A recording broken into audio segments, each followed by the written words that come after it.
Sabi ng kasamahan ni Papa sa trabaho, na aksidente daw ang sinasakyang motorsiklo ni Papa at isinugod raw ito sa ospital ng Bukidnon.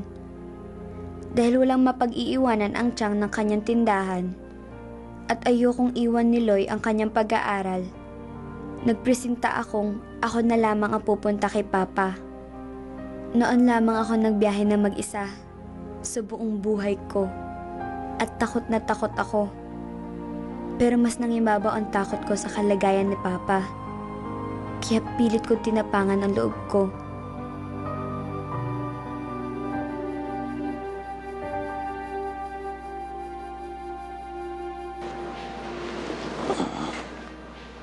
Sila,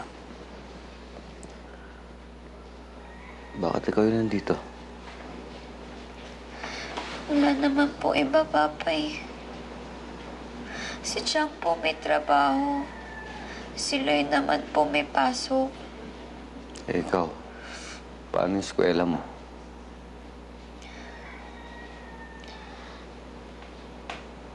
Nasaan po si Tita Tess?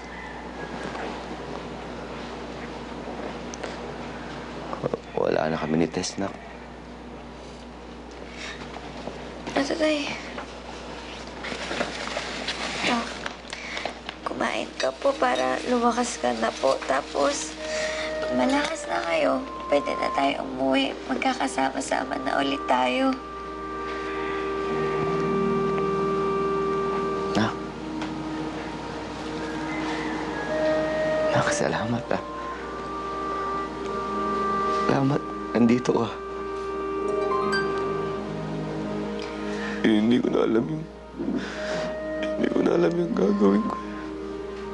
Gusto ko na umuwi, pero hindi naman ako makalabas. Dahil malaki utang natin sa ospital.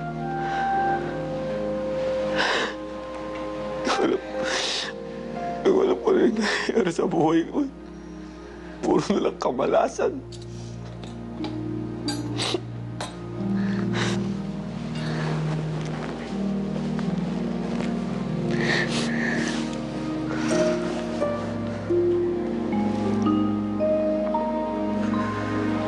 Wala naman po kaming ganito kalaking pera. Patingin nga. 20,000? Ganyan din ang sitwasyon ng mga pasyente dito. Nakita mo ba yung aling yun? Ayun siya. Puntahan mo siya. Matutulungan ka niya para malaman mo kung anong dapat mong gawin. Salamat po.